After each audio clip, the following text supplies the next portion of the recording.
Hello everyone, this is the second lecture in EN249 on Victorian literature. And this lecture is the first one on Charles Dickens. And as you know, I hope, we're going to be reading Charles Dickens' novel Great Expectations between now and study week over the next few weeks. And we'll have a series of lectures on Dickens. So the first lecture on Dickens will try to set him a bit in context, think about who he is, what kind of writing he did, and what kind of things to look out for in his novels. So let's begin by thinking about why Dickens was and is so important. Dickens has a status unlike many other novelists in the English language, and certainly in the 19th century and the Victorian period. He's remembered today, his work is read today, and his work is thought to be understood today. So we want to look at the features of his writing, the complexity of his worldview. We'll see that his popularity spans, and his life spans the pre-Victorian to the kind of high Victorian period. We'll see that Dickens was a celebrity in his own time and a powerful voice in the period, but also that when we read his work, we sometimes think his message might seem very simple. It can actually be read in complex ways, and it's sometimes difficult to understand exactly the message that Dickens is trying to convey. So what I want to do in this lecture is talk a little bit about Dickens the man, but mainly about Dickens the writer, and to look at some of the aspects of his writing that are going to be important to us as we get into the depths of Great Expectations. Dickens is popular and was popular during the 19th century and after, and seemed to be in some ways a kind of national treasure in England. That's a slightly difficult position to be in, probably in a way is ranks second to Shakespeare as the writer who represents the English literature. And therefore Dickens, his writing tends to be flattened out a little bit when it's actually quite complex. The popularity of Dickens can be seen perhaps after his life in the fact that his work has continued to be read and adapted. The image that you see in front of you now is from the first ever moving image made of one of Dickens's works of fiction. This is from 1901, and it's called The Death of Poor Joe. It refers to an event in Little Dorrit and the death of the road sweeper Joe. But Dickens's work has continued to be popular through the 20th century. Perhaps most famously in Lionel Bart's musical Oliver from 1968, and maybe most surprisingly but brilliantly even the Muppets in the Muppet Christmas Carol. And the Christmas Carol has become a kind of way in which most people get into Dickens and come across Dickens in the first place, a fable about the notion of what Christmas represents. And sometimes it's said that Dickens invented the English Christmas. If you're interested in seeing adaptations of Dickens, the most recent one that I would recommend would be Armando Iannucci's version of David Copperfield from about 4 years ago.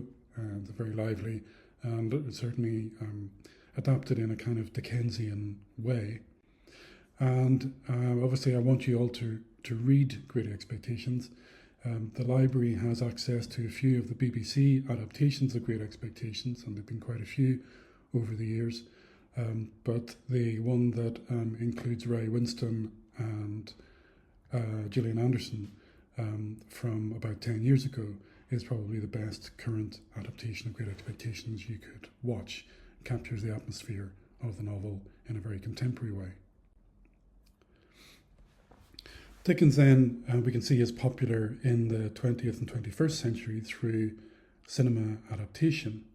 But he was also immensely popular in his own time, both as an author and as a public figure.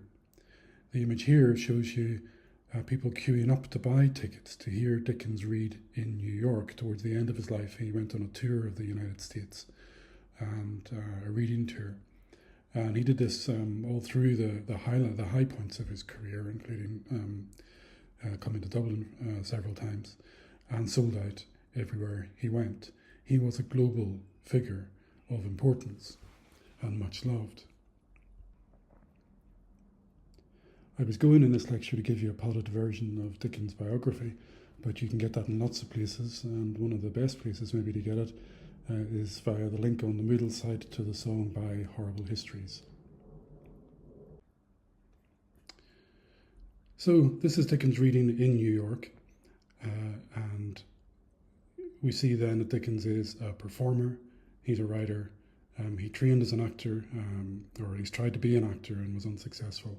He had various attempts at making a career for himself. He lived in his youth in relative poverty. His father was imprisoned for debt. He worked famously in the blacking factory.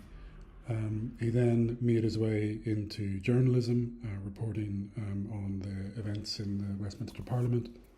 He tried a bit of acting, and then got into writing sketches about London for magazines, and that led on to his novel writing. So I want to think about the beginnings then of Dickens' literary career. To begin with, his literary writings, such as they were after his parliamentary career as a reporter, were devoted to short pieces on life in 1830s London. These pieces were often comic, they involved caricatures, they were written under a pseudonym, the pseudonym was Boz, B-O-Z, and he called them sketches. So they weren't fully fledged pieces of fiction, they were sketches of things that happened in London. They used character types, so particular people behaved in particular ways according to their either character type or more usually their profession.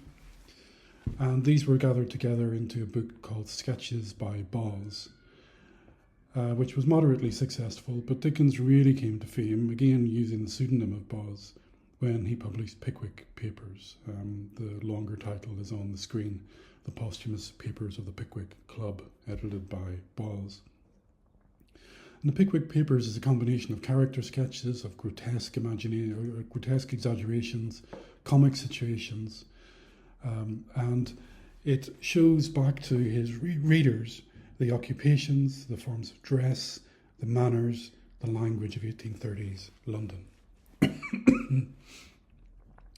Pickwick was a sensation, and it launched Dickens on his literary career. But the first substantial Dickens novel is Oliver Twist, that appeared in novel form in 1838, and it appeared in 3 volumes, as most novels did at the time. Great Expectations, which we're going to read, was also originally published in 3 volumes, and in fact the lectures will structure the reading of Great Expectations around those 3 volumes because they're quite distinctive. In the case of Oliver Twist, Dickens began publishing the novel in 1837 in a magazine called Bentley's Miscellany. And this was pretty standard for the time for works of fiction, that they would be published in serial form. So there were 2 chapters per month in Bentley's Miscellany, and the idea was that readers would get hooked on the story and therefore would continue to buy each monthly edition of Bentley's Miscellany until they had the complete novel. There were other things in each edition as well. The chapters from Oliver Twist were simply one small part of what readers got when they bought the Miscellany. So it's important to know that Dickens's writing develops in this kind of way. The experience of reading Oliver Twist is that for readers it unfolds over a kind of real reading time. Readers over more than a course of a year become attached to the characters.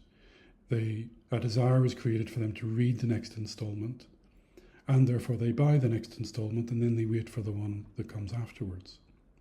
What this means for us in our reading experience is that there's often quite a neat form of narration in the chapter structure and in the volume structure, by which I mean that Dickens tends to write in chapters that are complete and sometimes either finish off part of a story or create a cliffhanger.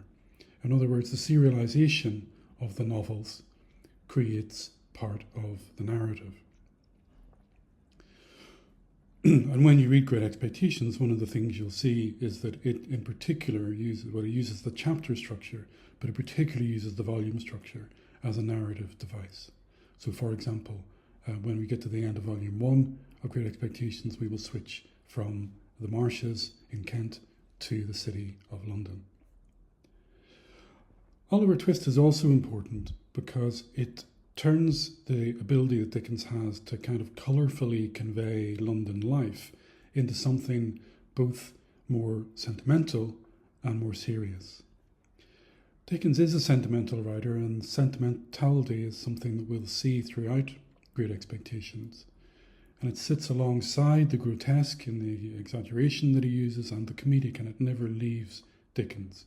So Oliver Twist uses identifiable characters in London, like the street boys, for example, who you can see in the image here, and reflects them back to readers so that a reader in London will recognise the way that they are described, the things that they wear, the way they talk, the way they dress. The reader will have seen those in contemporary London and identify them not only with a particular class but with a particular occupation. And Dickens is still using this in Oliver Twist. But Oliver Twist is also a much more serious book than Pickwick Papers. Pickwick Papers is essentially comedy with a bit of sentiment. Oliver Twist, looked at one way, is a book about social neglect, about the mistreatment and indeed the moral condemnation which children suffer. So Oliver Twist establishes Dickens as a writer who can see and portray poverty, social hypocrisy about poverty. Oliver Twist is a book which includes domestic abuse, coercive male violence, which is something that Dickens is constantly interested in and portrays in other novels. And Oliver Twist is a book which has a strong sense of the inherent decency of working class people despite their surroundings. It's also worth mentioning, since we're looking at this image, that Oliver Twist infamously includes the character of Fagin. He's the character on the right here. He's if you don't know the story, he's the character who runs the kind of small-time crime syndicate of boys who go out and pickpocket in the streets of London.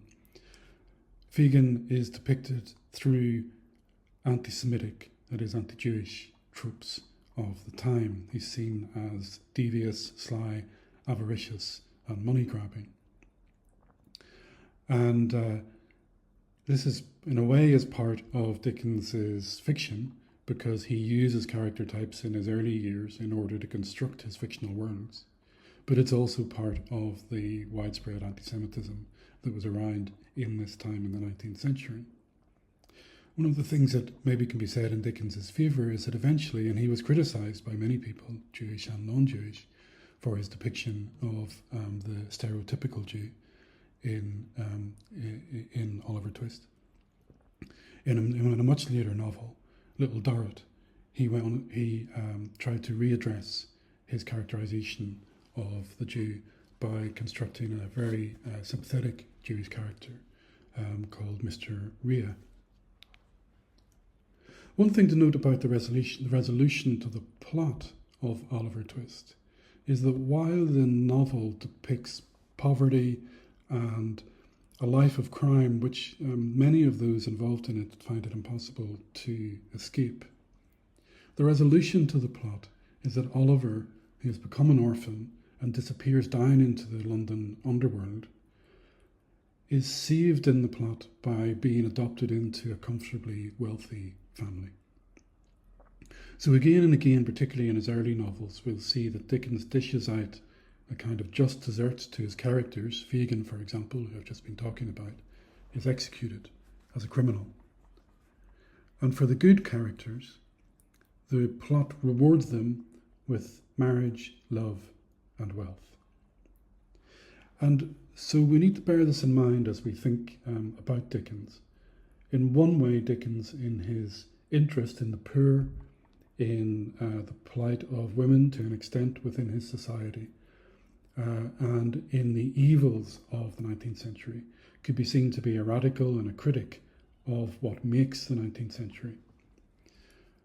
But this constant ending of novels by bringing the good characters back to the old standards of heterosexual marriage, love, and relative wealth, means that in some ways Dickens is also a conservative. And one of the things that makes Great Expectations so interesting is that, in fact, in its very title, because it's an ironic title, it questions the validity of whether our rise to financial comfort, that is, to having your great expectations met, whether that rise to financial comfort is actually a means to happiness and contentment.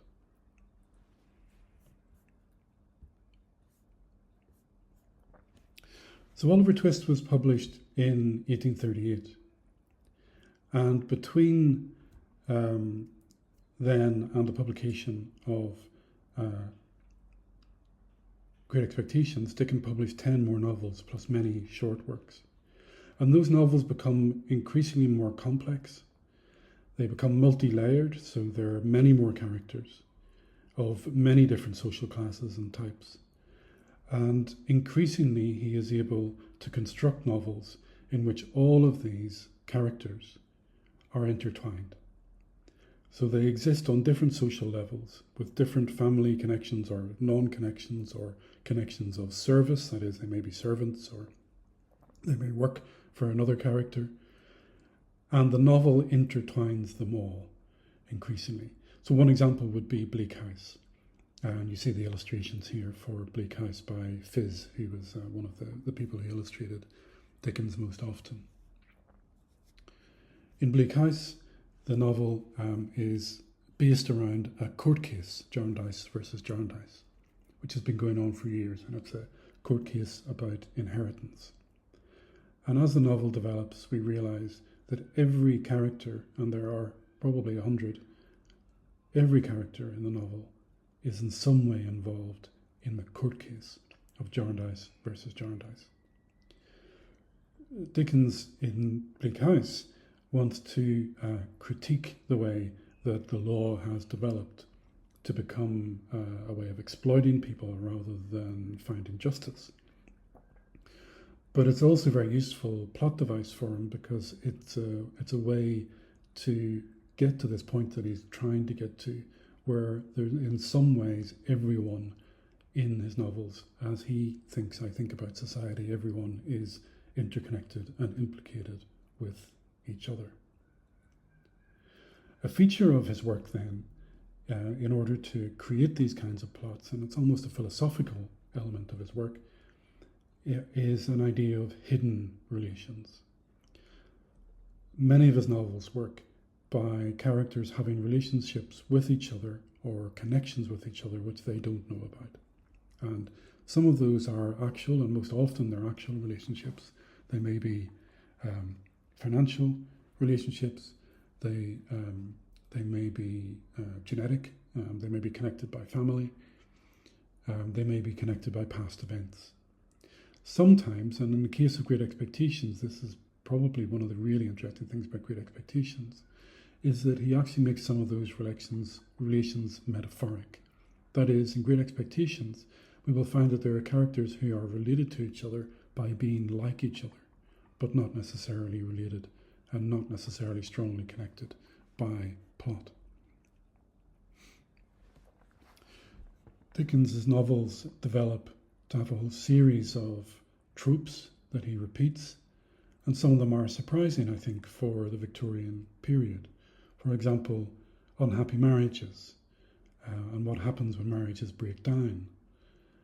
Lust is a feature of many of his novels. The love of money, cruelty is a feature of some characters, and it's an untamed cruelty, a love of violence.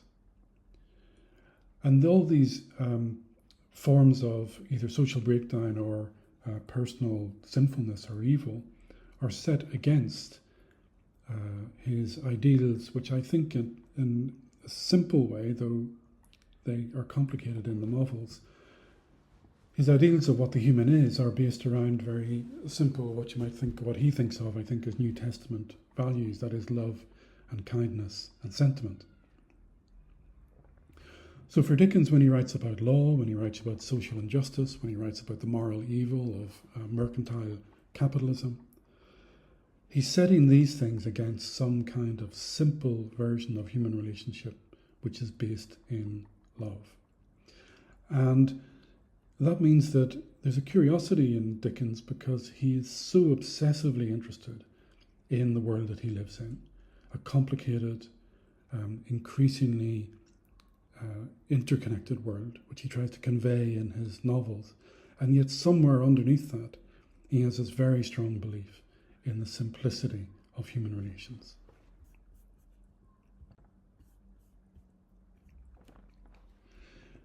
As his writing career goes on, Dickens's novels are often structured in ways that past crimes re-echo through the novels and through characters' lives until they are eventually played out and something happens with the plot and the fate of those characters that means that their pasts catch up with them. Sometimes those are those sort of criminal acts, and sometimes there are things that Dickens himself is unwilling to condemn. Having a child out of wedlock, for example, as the phrase would go in the novels and in the Victorian period, that is, having a child when you're not married. Dickens takes on this issue in Bleak House, for example, and does not condemn the woman who has the child and who eventually meets her child later on, many years later, and isn't able to have a relationship with the child. So, in sometimes justice is seen to be meted out to characters because of past events or past crimes. But increasingly, as the novels go on and he becomes a more mature novelist, he's much more qualified about the way he allows the past to re-echo into the present. And this is immensely important for Great Expectations, where an apparently insignificant event runs the whole novel and plays out through the novel and asks us to question whether a character is good or bad and whether any of the characters actually can be thought of as good or bad and what their motivations are. And Great Expectations then, because it is really interested in making ambiguous this relationship between a past event and a past crime, and it's the way it appears in the future, it necessarily has what for a lot of Dickens's readers at the time was the least satisfying of endings of any Dickens novel. That is, it refuses to tie up the ending of the novel in the way that they were expecting.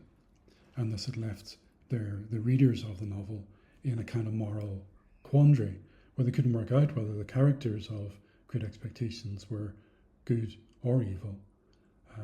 They just seem to be reflected in and across each other in compromising ways. Dickens actually wrote two endings for Great Expectations under pressure from his readers. But as we'll see when we look at the novel in detail, the second reading is almost as ambiguous as the first. So we'll come in future lectures to Great Expectations. This is the previous slide showed you Great Expectations as it was published in the journal All Year Round, which Dickens actually owned. At that point, he'd come to own the magazines and journals that he was publishing in, and then was published in novel form as well. And this is the first edition, the flyleaf from the first edition of Great Expectations, as you see in 3. We'll look more closely at Great Expectations in the coming weeks. I want to focus for the rest of this lecture on a few themes which recur across Dickens's writings and which are particularly relevant to Great Expectations when we come to look at it in more detail. The first of these is childhood. From Oliver Twist on, Dickens was adept at taking the child's point of view. He did that either through a very close third-person narrative or, as in David Copperfield, using first-person narrative. In the close third-person narration, Dickens tends to give us the child's point of view with the child named but not the narrator. So in Oliver Twist, Oliver's position as an orphan is used to create empathy and pathos, and the world that's outlined particularly in the early chapters of Oliver shows the world as Oliver sees it. Dickens became famous for his depiction of children, perhaps most famously in the figure of Tiny Tim in A Christmas Carol. But if we look across the whole range of his writings, then he has some even more surprising uses of the child character. In Dombey and Son from 1846, two child characters are used to reflect on the moral paucity of their parent. Paul Dombey in Dombey and Son is the son of Mr. Dombey, who is a financier.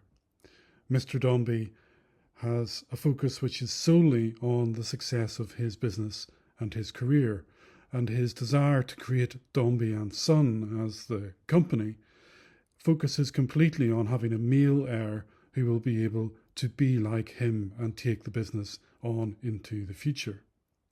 Paul Dombey, however, when he is born, is a sickly child. He's ethereal, he's physically weak, and yet his perception of the world is such that it's used as a contrast to show up the lovelessness of his pompous and austere father. Paul, the son, has a very loving relationship with his sister Florence, and yet Mr. Dombey almost denies the fact that Florence is his daughter. He often forgets about her. He actually, quite shockingly for the Victorians, comes to hate his own daughter because she has such a loving relationship with his son. And it's only when the son dies and a whole series of events leads out to the final reconciliation between Florence as an adult and her father as an old man that the childhood perspective is lost and the adults reconcile. So children in Dickens are used partly as a way of shining a light on the faults of an adult world.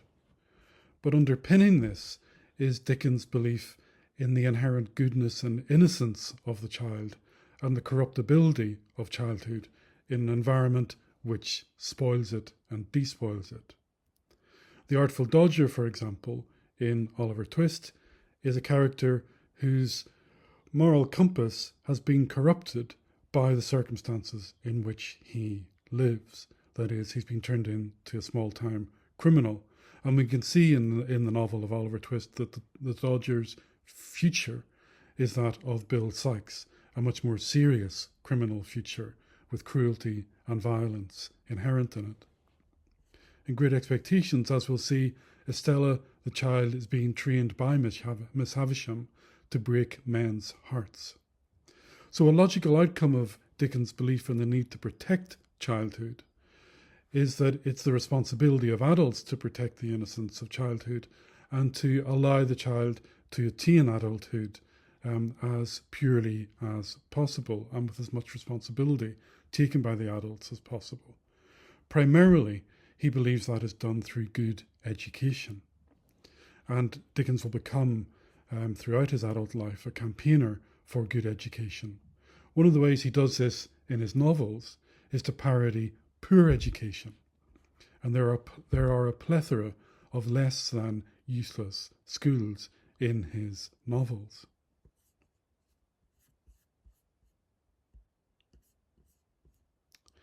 In some ways then, Dickens' attitude to poverty and the poor is like his attitude to children. Dickens' novels often depict poverty. They show a pity for poverty and they show an understanding of how poverty comes about. In his novel Little Dorrit, for example, the inhabitants of Bleeding Heart Yard are described as believing that there was, and this is a quotation, there was a family sentiment feeling prevalent in the yard that it had a character. That is, the poor people who live in Bleeding Heart Yard believe that the place that they live had a character. And this character is one of decency and, in a sense, nobility. Dickens's novels constantly see the nobility of the poor in the face of their own adversity. And the plots of his novels increasingly implicate and entwine rich and poor together. Occasionally, the material conditions of poverty are very vividly described, as they are here in Bleak House. The quotation is on the slide. There were in this damp, offensive room a woman with a black eye nursing a poor little gasping baby by the fire, a man all stained with clay and mud and looking very dissipated, lying at full length on the ground smoking a pipe. A powerful young man fastening a collar on a dog, and a bold girl doing some kind of washing in very dirty water. They all looked up at us as we came in, and the woman seemed to turn her face towards the fire as if to hide her bruised eye. Nobody gave us any welcome.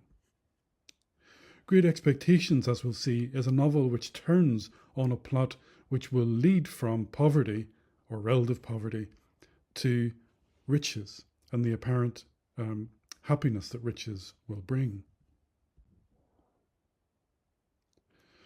One of the things Dickens is most famous for is his depiction of the city.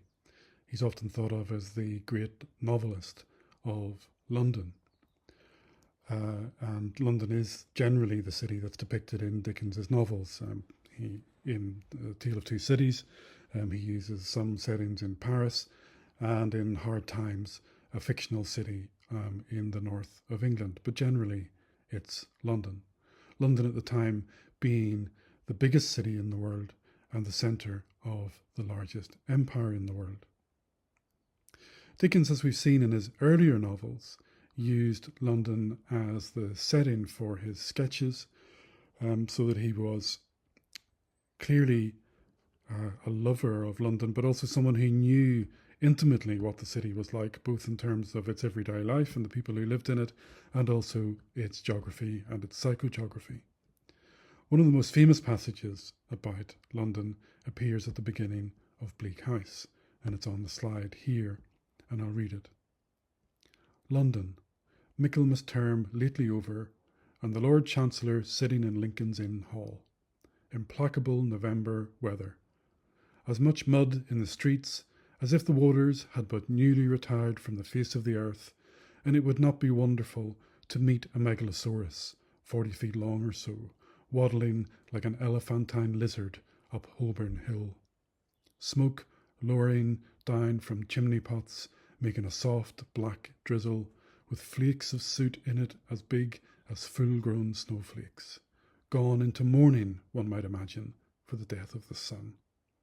Dogs undistinguishable in mire. Horses scarcely better, splashed to their very blinkers. Foot passengers jostling one another's umbrellas in a general infection of ill temper and losing their foothold at street corners, where tens of thousands of other foot passengers have been slipping and sliding since the day broke, if this day ever broke, adding new deposits to the crust upon crust of mud, sticking at those points tenaciously to the pavement and accumulating at compound interest. Fog everywhere. Fog up the river where it flows from among green aits and meadows. Fog down the river where it rolls defiled among the tiers of shipping and the waterside pollutions of a great and dirty city. Fog in the Essex marshes. Fog in the Kentish hills. Fog creeping into the cabooses of collier brigs. Fog lying out in the yards and hovering in the rigging of great ships. Fog drooping on the gunwales of barges and small boats. Fog in the eyes and throats of ancient Greenwich pensioners, wheezing by the firesides of their wards. Fog in the stem and bowl of the afternoon pipe of the wrathful skipper down in his close cabin. Fog cruelly pinching the toes and fingers of his shivering little prentice boy on deck. So one thing to note here is that when Dickens writes about the city, it's not just a simple, realistic description of the city. It is vivid and it's poetic. It's repetitive. And what Dickens tries to do here is to convey a sense of the city as itself a kind of living entity, because that was often how he saw it. And in passing, actually, in this particular passage, we might note that mixture of the strange biblical and fossil record.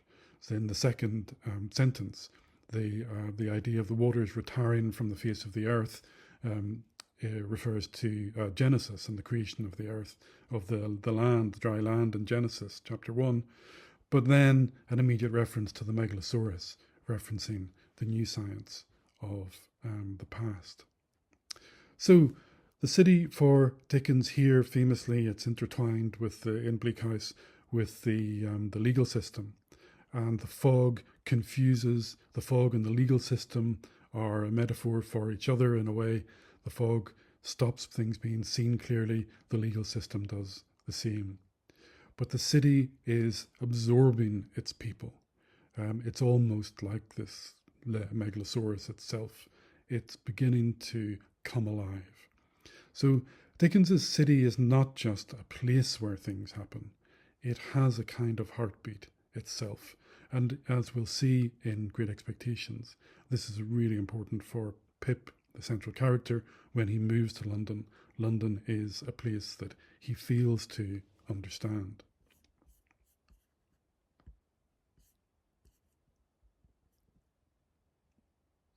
Occasionally then, Dickens sets his novels outside of London, and this is a description of Coketown, a fictional city based on the actual place, town of Preston in Lancashire, and Hard Times is set out of London and in the north of England. And I'm quoting this passage here because I want you to see how when Dickens depicts the urban, he doesn't do it through a kind of language that tries to be realist in the strict sense. That is, he's not using language to describe exactly what's there. He's using metaphor, simile, and sound in language to create a sense of the urban as something complicated, something that takes in people, something that's almost bigger than the individual human, and for that, in that sense, slightly frightening. So the description of Coketown here goes: Coketown, to which Messrs. Bounderby and Gradgrind, they are the two characters we've been introduced to at this point in the novel, now walked, was a triumph of fact. It had no greater taint of fancy in it than Mrs. Gradgrind herself. Let us strike the key note Coketown before pursuing our tune. It was a town of red brick, or of brick that would have been red if the smoke and ashes had allowed it. But as matters stood, it was a town of unnatural red and black, like the painted face of a savage. It was a town of machinery and tall chimneys, out of which interminable serpents of smoke trailed themselves for ever and never got uncoiled. It had a black canal in it, and a river that ran purple with ill-smelling dye, and vast piles of building full of windows, where there was a rattling and a trembling all day, and where the piston of the steam engine worked monotonously up and down like a head of an elephant in a state of melancholy madness.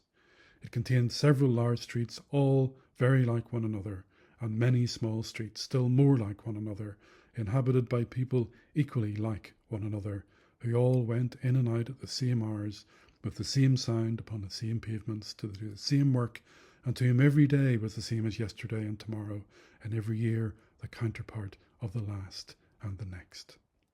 So you can hear in the language here that really what Dickens is doing is something kind of prophetic with his language. It's almost like a sermon at times. It's poetic, and it has in the middle of it that very memorable simile, which is often cited from Dickens, the steam engine working up and down like the head of an elephant in a state of melancholy madness.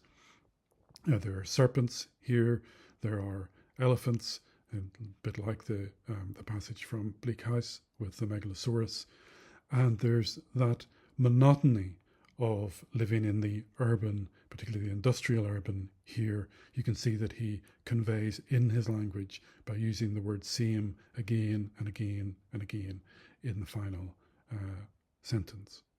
So Dickens's depiction of life in the city is memorable not just because he does it and because he describes what cities are like, but he tries in the way that he describes it to convey the experience of being in a city, the filth, the boredom, the tedium, the repetition, and in fact the kind of crippling lack of opportunity within Victorian cities.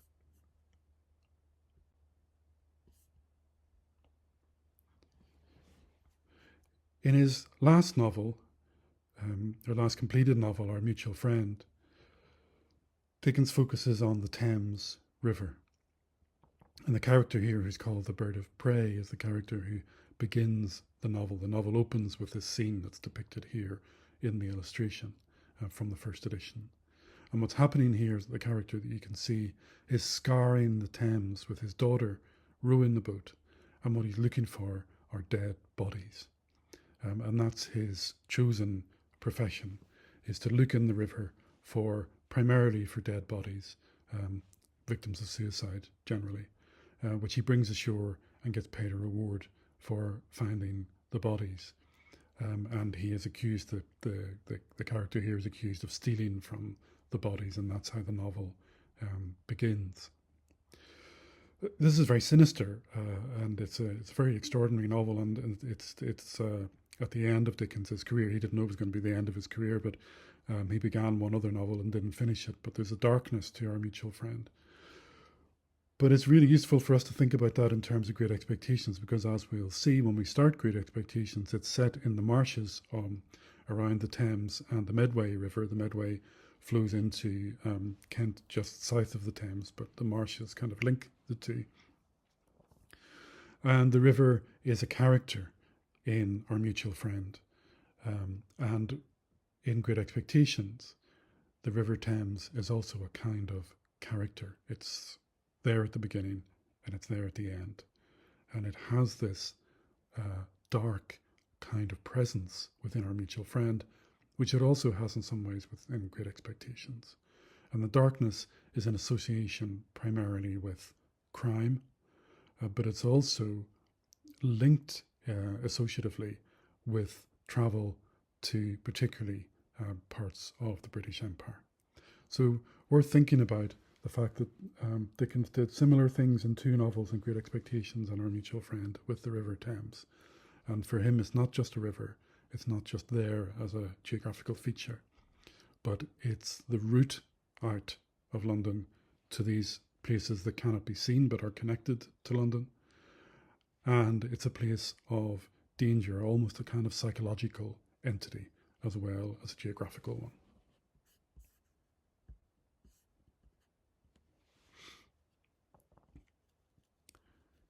So I've mentioned that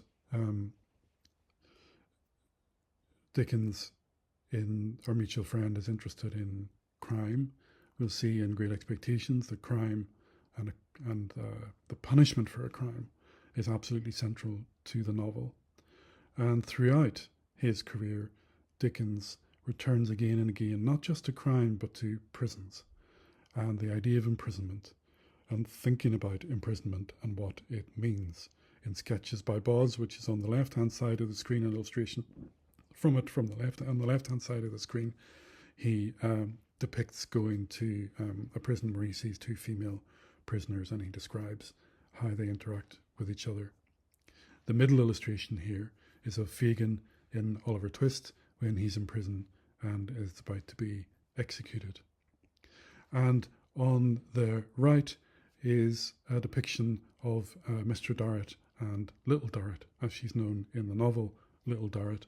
And despite the fact that they look like they're in a kind of normal room, they're actually in the debtors' prison.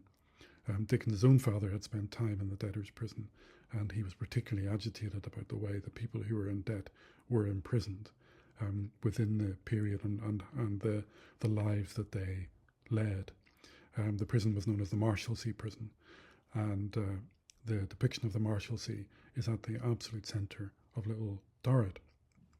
So Dickens, with this complicated worldview that he has, where he thinks that children, for example, start out innocent and become corrupted by the world that they live in, and if the world was reorganised, children would have a better time and would become better adults. Dickens is coming to a position where I think he looks at crime not as something that is inherent in the characters of individuals, that is, not that they are good or that they are evil, but that people commit crime because of the conditions in which they live. So Fagin is a central character here because I think at the time, early in his career in the late 1830s, Dickens is still thinking in terms of character type.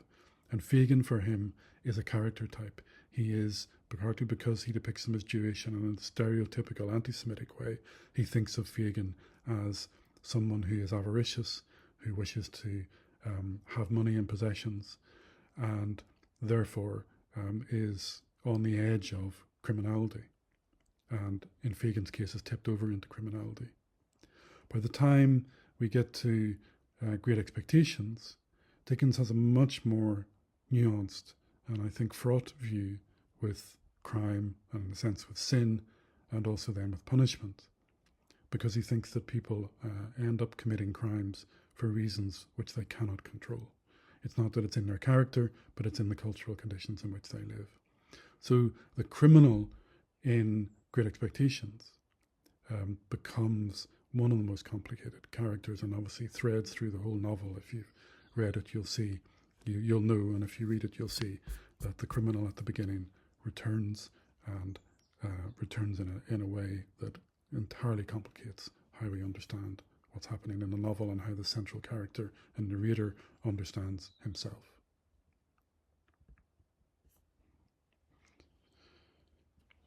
Having thought then about how Dickens thinks about crime, one of the things we see in Bleak House is his disdain for the way that the law works. Bleak House is a novel set around one particular court case, and Dickens's sense of what the law offers to people has become very jaundiced by the time of Bleak House. He sees, and I'll not read out the quotation, you can look at it yourselves, but he sees the law as working for its own purposes and not to help those who come in front of the law. So let me finish up then by thinking about what this tells us about how we read Dickens. We read Dickens by thinking about him as a novelist who develops from someone who does character sketches to someone who does full-blown complicated novels with multi-layered plots. We read Dickens by thinking about him as someone who returns again and again to the same kinds of themes. I've discussed just some of them, that is the use of landscape. We've seen the marshes. We'll see the use of the marshes in Great Expectations, the river, the city, and someone who is trying to create a kind of complete vision in his novels. He intertwines the characters and he intertwines them with each other, with past events, and also with the place in which they live. We've seen that he's interested in childhood, and his sense of what childhood is develops and changes. We've seen that he's interested in crime and criminality, and that develops and changes through his career as well. This leads us to ask, what kind of novelist is Dickens? And one of the reasons perhaps that A Christmas Carol is so popular amongst people who like Dickens, and in fact people who never come across Dickens but see it, film versions of it at Christmas, is that it seems to have a kind of moral value or moral centre to it. Scrooge is a bad person who is turned back to the path of righteousness. And in a sense, it's a simple story. It's a story of reform, a story of change, and in a way it does embody the way that Dickens sees the world and the kind of values that he has. Dickens can be seen as someone, and I've outlined what I would see as some of Dickens's values, or the values that he thinks he has, on the screen. That is, when we think about the way he depicts poverty, what we see is that an ordinary life, a life of dignity, is of immense value to Dickens. That is, living simply, living with thought for each other's and with dignity for the self is of more value than social standing. His best characters are faithful to each other, they are loyal to each other, and they show their faithfulness in the way that they behave. This leads him necessarily, partly because of the time in which he was writing, to prioritise a relatively normative sense of the family. The family as in parental relationships with children, marriage relationships between husband and wife, although they are often quite comic and complicated in themselves, but nevertheless normative. At times Dickens portrays these values as openly Christian, and he has a sense of a kind of Sermon on the Mount view of Christianity, and would aspire to the values that are represented by the Sermon on the Mount. He also has, and you see this in his plots, an idea of the necessity for justice. That is, generally, that people who behave badly do not get rewarded for it in the long term, and the long term is the course of a novel.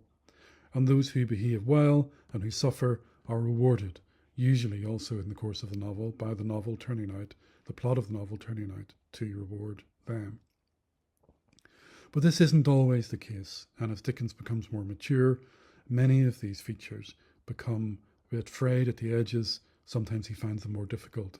And one of the reasons we're going to look at Great Expectations is that it's one of the novels in which Dickens finds this most difficult to return to.